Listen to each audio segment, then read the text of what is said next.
안녕하세요. 삶의 지혜를 나누는 시간입니다. 우리 인생은 때로 예측할 수 없는 폭풍우를 만나기도 합니다. 모든 계획이 틀어지고 한 걸음도 나아갈 수 없을 것 같은 깊은 어둠 속에 갇힐 때가 있습니다.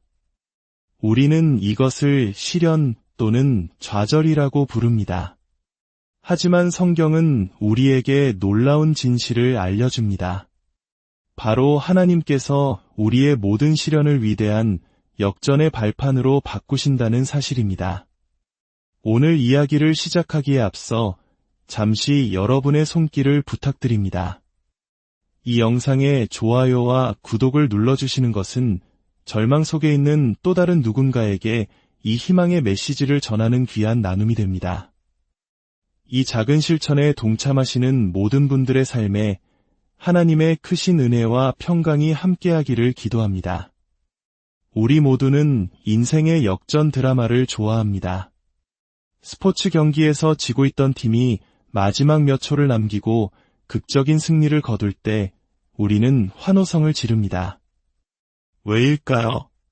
그 속에서 우리 자신의 삶을 보기 때문입니다. 좌절의 순간을 딛고 일어서는 모습에서 깊은 감동과 희망을 얻기 때문입니다.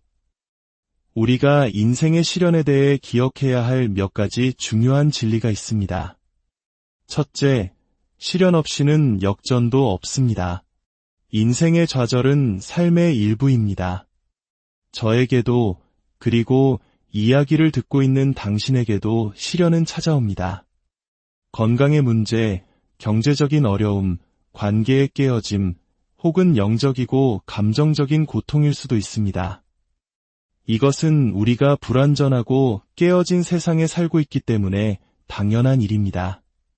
그러니 시련을 겪고 있다면 나만 왜 이럴까 자책하지 마십시오. 당신은 지극히 정상적인 삶의 과정을 지나고 있는 것입니다. 둘째, 모든 시련은 역전을 위한 준비 과정입니다. 만약 우리 삶에 실패나 상실이 없다면 승리의 기쁨도 존재할 수 없을 겁니다.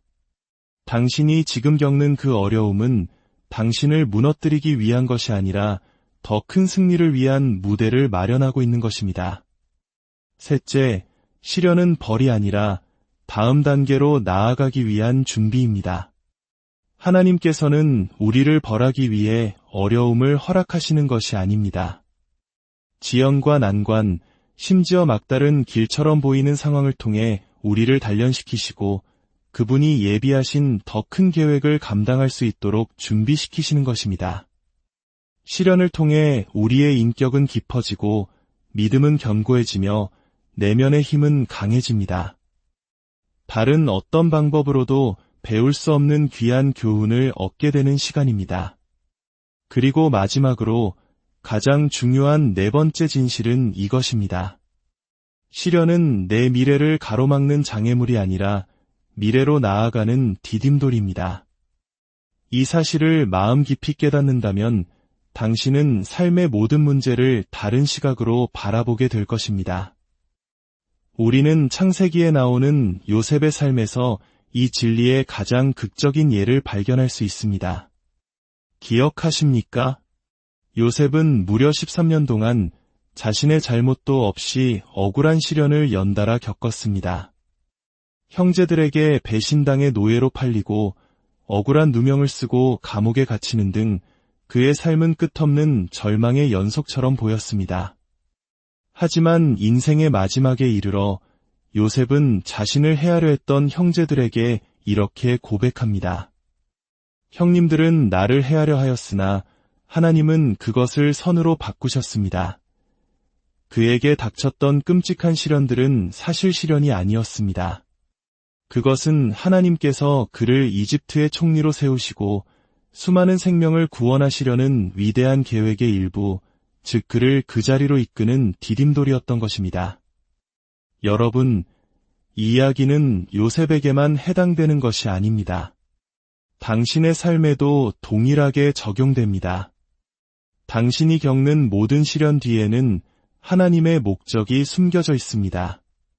당신이 하나님을 온전히 신뢰하기만 한다면 다른 사람이 악한 의도로 당신에게 준 상처까지도 하나님께서는 선하게 사용하실 것입니다.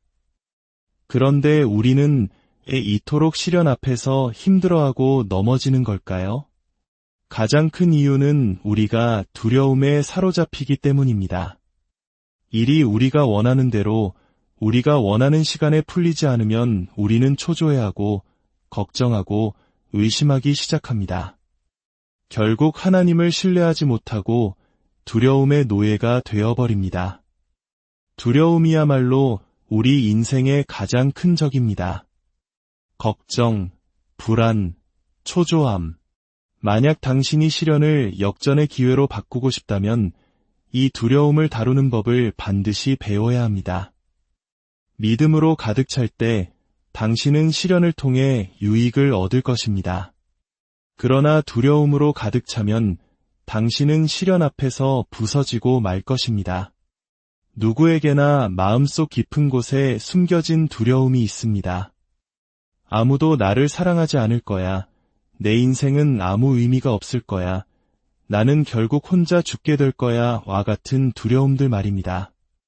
오늘 우리는 성경 속 한 이야기, 바로 우리가 잘 아는 첫 번째 성탄절 이야기로 들어가 보려고 합니다.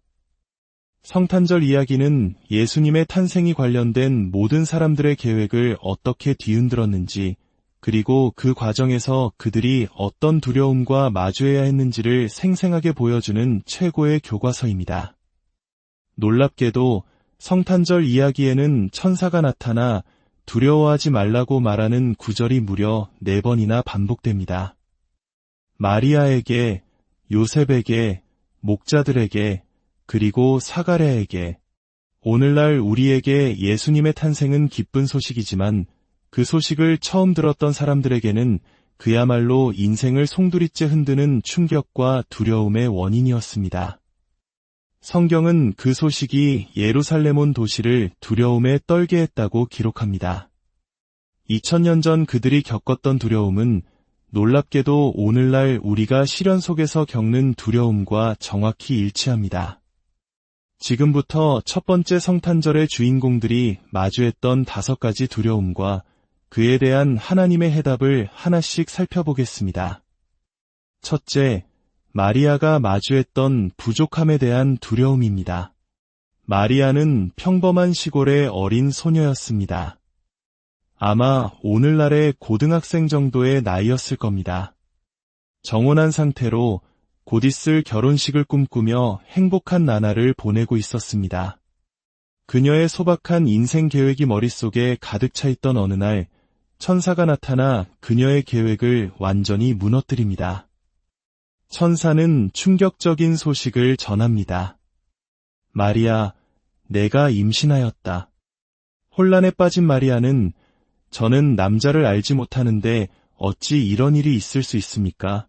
라고 묻습니다. 그러자 천사는 더 엄청난 말을 덧붙입니다. 내가 잉태한 아기는 바로 하나님의 아들이다. 상상해 보십시오. 이제 막 결혼해서 평범하게 살아가려던 한 소녀의 계획에 이보다 더 큰 시련이 있을까요? 그녀의 마음은 순식간에 공황 상태에 빠졌을 겁니다. 이게 다 무슨 의미일까? 왜 하필 나에게 이런 일이? 사람들에게 이걸 어떻게 설명해야 하지? 스스로가 너무나 부족하고 연약하게 느껴지지 않았을까요? 당연한 일입니다. 누가복음 1장에는 이렇게 기록되어 있습니다. 마리아는 이 말을 듣고 몹시 놀라 이것이 도대체 무슨 인사일까? 하고 생각했다. 그러자 천사가 마리아에게 말했다. 두려워하지 마라, 마리아. 너는 하나님의 은혜를 입었다. 보아라, 내가 잉태하여 아들을 낳을 것이니 그의 이름을 예수라 하여라. 그는 위대한 이가 되고 그의 나라는 끝이 없을 것이다. 이후 마리아는 미혼모라는 사회적 편견과 싸워야 했고 만삭의 몸으로 나귀를 타고 베들레헴까지 힘든 여행을 해야 했습니다. 의사나 산파도 없이 차가운 마구간에서 홀로 첫 아이를 낳아야 했습니다. 그리고 하나님의 아들을 길러내야 하는 엄청난 책임을 져야 했습니다. 내가 과연 잘 해낼 수 있을까? 우리 모두가 공감할 수 있는 부족함에 대한 두려움입니다. 둘째, 요셉이 마주했던 사람들의 비난에 대한 두려움입니다. 이제 요셉의 입장이 되어봅시다. 당신의 약혼녀가 와서 여보, 나 임신했어요 라고 말합니다. 당신은 그녀와 잠자리를 한 적이 없다는 것을 압니다.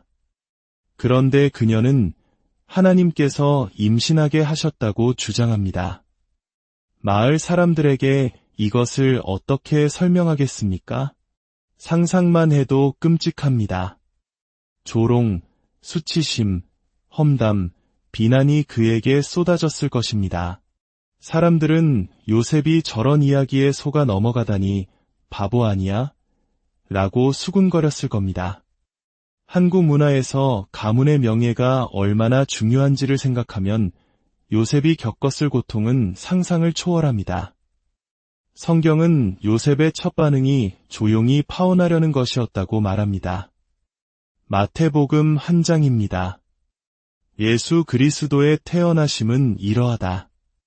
그의 어머니 마리아가 요셉과 약혼하였는데 동거하기 전에 성령으로 잉태된 것이 나타났다. 그의 남편 요셉은 위로운 사람이라 그를 드러내지 아니하고 조용히 끊고자 하였다. 요셉은 위로운 사람이었기에 마리아에게 공개적인 수치를 주지 않으려 했던 것입니다. 그가 이 일을 고민하고 있을 때 주의 천사가 꿈에 나타나 말했습니다. 요셉아, 두려워하지 말고 마리아를 내 아내로 맞아들여라. 그에게 잉태된 자는 성령으로 된 것이니라. 하나님께서는 요셉에게도 똑같이 두려워하지 말라고 말씀하셔야 했습니다. 여러분은 누구의 비난을 두려워하고 있습니까? 당신은 누구의 인정을 받기 위해 살아가고 있습니까? 사람을 두려워하는 것은 덫과 같아서 우리를 올가매고 하나님의 뜻을 놓치게 만듭니다. 요셉은 사람들의 시선에 대한 두려움 때문에 인생 최대의 축복을 놓칠 뻔했습니다. 셋째, 목자들이 마주했던 예기치 못한 변화에 대한 두려움입니다. 목자들은 조용한 밤, 들판에서 양떼를 지키고 있었습니다. 아마 별을 보며 담소를 나누고 평화로운 밤을 보내고 있었을 겁니다. 그런데 갑자기 하늘이 폭발하듯 밝아지며 거대한 천사들의 합창단이 나타나 노래를 부르기 시작합니다. 여러분이라면 무섭지 않겠습니까? 그들의 조용했던 일상은 순식간에 깨져버렸고 그들의 삶은 다시는 예전으로 돌아갈 수 없게 되었습니다. 누가복음 2장은 이렇게 기록합니다. 그 지역의 목자들이 밖에서 밤에 자기 양떼를 지키고 있었는데 주의 천사가 그들 곁에 서고 주의 영광이 그들을 두루 비추매 그들이 크게 무서워하였다. 천사가 그들에게 말했다. 두려워하지 말라. 세 번째 두려워하지 말라입니다. 우리는 예기치 못한 변화를 좋아하지 않습니다. 갑작스러운 변화는 우리를 긴장시키고 투쟁도피 반응을 일으킵니다. 때때로 우리 삶에 닥치는 시련은 사실 하나님께서 우리 삶에 나타나시는 방식일 수 있습니다. 기존의 안락한 상태가 흔들리고 모든 것이 뒤바뀌는 상황은 분명 두려울 수 있습니다. 그러나 하나님은 당신을 놀라게 하려는 것이 아닙니다. 넷째, 헤롯 왕이 마주했던 통제력을 잃는 것에 대한 두려움입니다. 당시 이스라엘은 로마 제국의 지배를 받고 있었고 헤롯은 로마 황제에 의해 유대인의 왕으로 임명된 인물이었습니다. 하지만 유대인들은 그를 꼭두각시이자 원수의 앞잡이로 여기며 경멸했습니다. 헤롯 왕은 극심한 불안감에 시달리는 사람이었습니다. 그는 누군가 자신의 왕위를 빼앗을까 봐 두려워하는 편집증 환자에 가까웠습니다. 그는 자신의 처남을 죽였고 어머니를 죽였으며 심지어 아내와 두 아들까지 죽였습니다. 그런 그가 진정한 유대인의 왕이 태어났다는 소식을 들었을 때 그의 반응은 어땠을까요? 그는 공황 상태에 빠졌습니다. 그는 자신의 자리를 빼앗길까봐 너무나 두려운 나머지 베들레헴에 있는 2살 아래의 모든 남자아이를 학살하라는 끔찍한 명령을 내립니다. 예수님을 확실히 제거하기 위해서였습니다. 헤롯 왕은 우리 역시 시련 속에서 흔히 겪는 두려움, 바로 통제력을 잃는 것에 대한 두려움에 사로잡혔습니다. 마태복음 2장입니다. 헤롯 왕 때에 예수께서 유대 베들레헴에서 나심에 동방으로부터 박사들이 예루살렘에 이르러 말하되 유대인의 왕으로 나신 이가 어디 계시냐? 헤롯 왕과 온 예루살렘이 듣고 소동한지라 우리는 성탄절에 고요한 밤, 거룩한 밤을 노래하지만 실제 첫 번째 성탄절은 결코 고요하지 않았습니다. 많은 이들이 두려움에 떨었습니다. 솔직히 스스로에게 물어봅시다. 당신은 무엇에 대한 통제력을 잃을까 봐 두려워하고 있습니까? 당신의 삶에서 통제 불능 상태에 빠져 당신을 두렵게 하는 것은 무엇입니까? 우리가 통제할 수 없는 것을 통제하려고 할 때 우리 마음에는 경고등이 켜집니다. 그 경고등의 이름이 바로 걱정입니다. 걱정은 당신이 통제 불가능한 영역에 집착하고 있다는 신호입니다. 마지막 5째, 사가랴가 마주했던 또다시 실망하게 될 것에 대한 두려움입니다. 사가랴는 나이 많은 제사장이었고 그의 아내 엘리사벳은 마리아의 친척이었습니다. 이 노부부는 아이를 갖기 위해 수십 년간 기도했지만 계속된 실패와 좌절을 겪었습니다. 이제 그들은 너무 늙어 모든 희망을 포기한 상태였습니다. 그런데 어느 날 천사가 사가랴에게 나타나 말합니다. 사가랴, 드디어 내가 아들을 얻게 될 것이다. 하지만 사가랴는 그 말을 믿지 않았습니다. 그는 너무 여러 번 실망했기에 다시 희망을 품는 것조차 두려웠던 것입니다. 이것이 바로 시련이 반복될 때 나타나는 또 다른 흔한 두려움입니다. 누가복음 1장입니다. 사가랴가 성전에서 섬기고 있을 때 주의 천사가 그에게 나타났다. 사가랴는 그를 보고 놀라며 무서워했다. 그러나 천사가 그에게 말했다. 두려워하지 말라, 사가랴. 너의 기도가 들렸다. 4번째, 두려워하지 말라입니다. 하나님께서는 우리가 두려움 속에 살기를 원치 않으십니다. 당신이 지금 어떤 시련을 겪고 있든 하나님은 바로 당신에게 말씀하고 계십니다.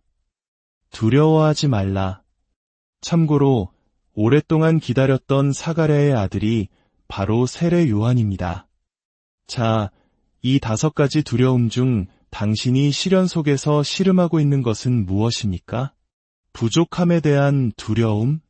사람들의 비난에 대한 두려움? 예기치 못한 변화에 대한 두려움? 통제력을 잃는 것에 대한 두려움? 아니면 또다시 실망할까 봐 희망조차 품기 어려운 두려움인가요? 하나님께서 당신의 시련을 위대한 역전으로 바꾸시기 위해서는 반드시 당신의 두려움을 믿음으로 바꾸어야 합니다. 어떻게 그렇게 할 수 있을까요? 그 해답은 바로 첫 번째 성탄절의 인물들이 우리에게 보여준 4가지 행동에 있습니다. 첫째, 매일 하나님께 온전히 내 삶을 내어 맡기십시오. 두려움과 불안에 대한 첫 번째 해독제는 바로 항복입니다. 모든 것을 내려놓고 당신 자신을 온전히 하나님께 드리는 것입니다. 한 번이 아니라 매일매일 드리는 것입니다. 마리아는 이렇게 부족함에 대한 두려움을 이겨냈습니다. 그녀는 이해할 수 없는 모든 것을 하나님의 손에 맡기고 그분을 온전히 신뢰하는 항복의 기도를 드렸습니다. 누가복음 1장 38절에서 마리아는 이렇게 응답합니다. 저는 주님의 여종입니다. 당신의 말씀대로 저에게 이루어지기를 바랍니다. 이것이 바로 항복의 선언입니다. 당신의 삶을 향한 하나님의 뜻이 무엇이든 기꺼이 받아들이겠다는 고백입니다. 하나님께서는 결코 당신이 감당할 수 없는 일을 요구하지 않으십니다. 당신의 능력에 의지하는 것이 아니라 당신에게 능력을 주시는 그분을 신뢰하십시오. 둘째, 두려움의 목소리에 귀를 닫으십시오. 당신 주변에는 부정적인 말을 하는 사람들, 두려움에 찬 사람들이 가득합니다. 특히 미디어는 그런 목소리로 넘쳐납니다. 때로는 그 두려움의 목소리가 당신 내면에서 들려오기도 합니다. 당신은 자신의 목소리 듣는 것을 멈추고 대신 믿음의 목소리에 귀를 기울여야 합니다. 로마서 14장 23절은 믿음으로 하지 아니하는 모든 것이 죄니라고 말합니다. 두려움은 믿음의 반대입니다. 구체적인 방법을 제안합니다. 부정적인 뉴스나 비판적인 대화에서 잠시 멀어지십시오. 그리고 두려움에 찬 사람들 대신 믿음의 사람들과 함께 시간을 보내십시오. 교회 공동체와 소그룹이 필요한 이유가 바로 여기에 있습니다. 셋째, 하나님을 찬양하는 음악으로 당신의 마음을 채우십시오. 이것은 매우 강력한 영적 원리입니다. 성경은 반복해서 가르칩니다. 찬양은 공황 상태에 대한 해독제이며 예배는 걱정에 대한 치료제입니다. 우리가 하나님께 가까이 나아갈 때 두려움은 힘을 잃기 때문입니다. 몇 해 전 저희 막내 아들이 세상을 떠났을 때 저와 제 아내는 한 달 넘게 TV를 켜지 않았습니다. 대신 온 집안을 찬양 음악으로 가득 채웠습니다. 마리아는 두려움과 부족함을 느꼈을 때 어떻게 했는지 아십니까? 그녀는 찬양의 노래를 지어 불렀습니다. 누가복음 1장에는 마리아의 찬가가 길게 기록되어 있습니다. 그 일부입니다. 내 영혼이 주를 찬양하며 내 마음이 내 구주 하나님 안에서 기뻐합니다. 이는 그가 이 비천한 여종을 돌보셨기 때문입니다. 넷째, 당신의 희망을 하나님의 약속 위에 세우십시오. 나 자신의 능력이나 계획이 아니라 하나님께서 하시겠다고 약속하신 그 말씀 위에 희망의 닻을 내리는 것입니다. 다윗은 시편 16편에서 이렇게 노래합니다. 내가 두려워하는 날에는 내가 주를 의지하리이다. 내가 하나님을 의지하고 그 말씀을 찬송할지라. 내가 하나님을 의지하였은즉 두려워하지 아니하리니.